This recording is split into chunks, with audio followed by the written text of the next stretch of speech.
The two forms of anger that many relatives have to cope with dementia residents when they're admitted into a facility is anger from being restrained in the facility and not being able to get out, and anger from being confused as to why they're there in the first place.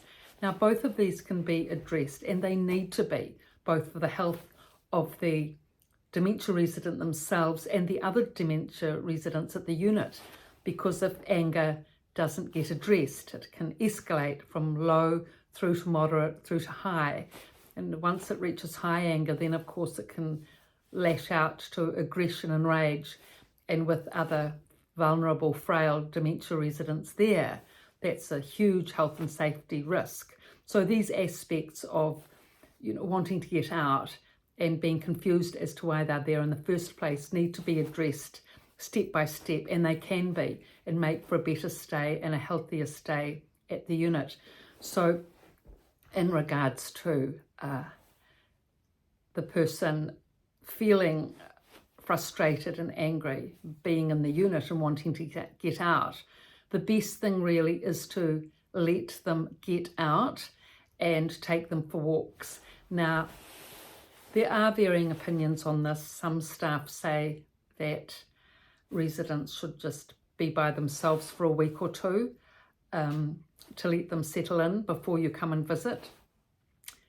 Now, personally, I've never seen this work. I've only seen people get more and more stressed, distressed and angry not seeing their relatives. The only exception is that if the person is so angry that if you take them out, chances are you won't be able to get them back in again, then of course you can't take them out.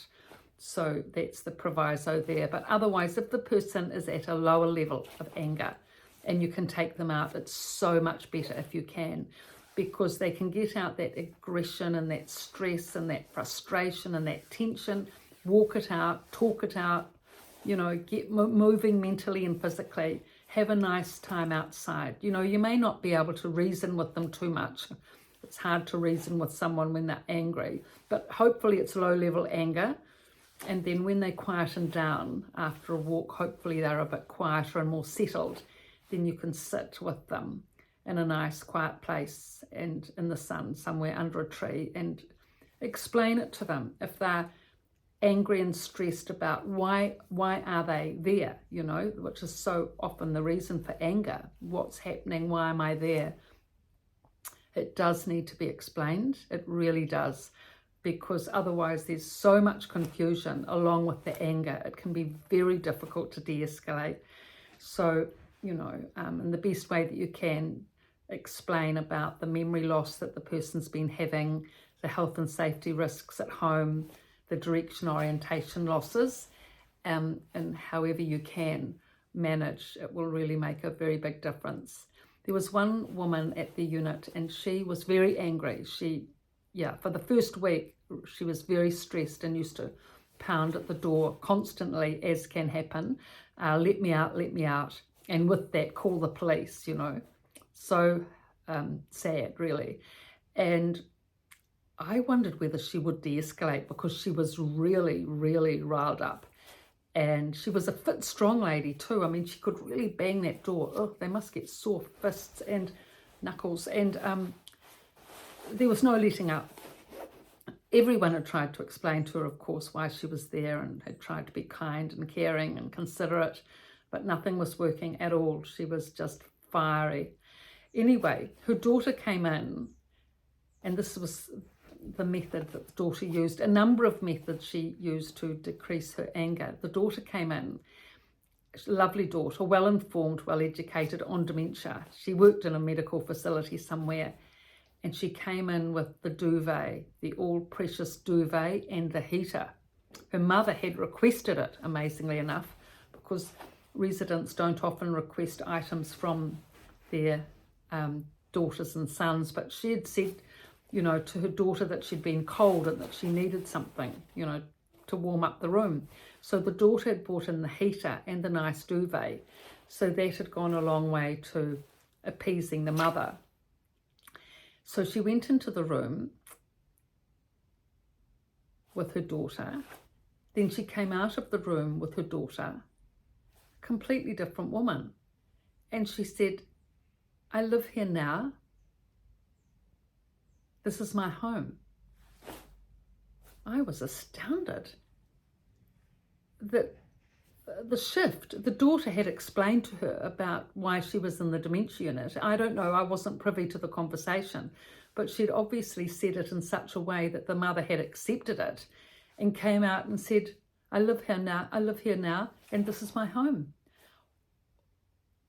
That complete change from, really it was getting up to high level anger, right down to low as in no level anger, within half an hour, because the daughter had been sympathetic, understanding, explained to her the situation, and also addressed her needs. She'd bought in the heater, she'd bought in the duvet, so the mother understood that she's supported, she's not lost, she's not abandoned, her family are there to support her. She had everything she required, and she completely turned after that. It was remarkable, and I never saw her escalate with anger again after that. Mind you, she did actually get a male friend into the bargain pretty soon after, so that helped. So it can often be a combination of things that settle the anger.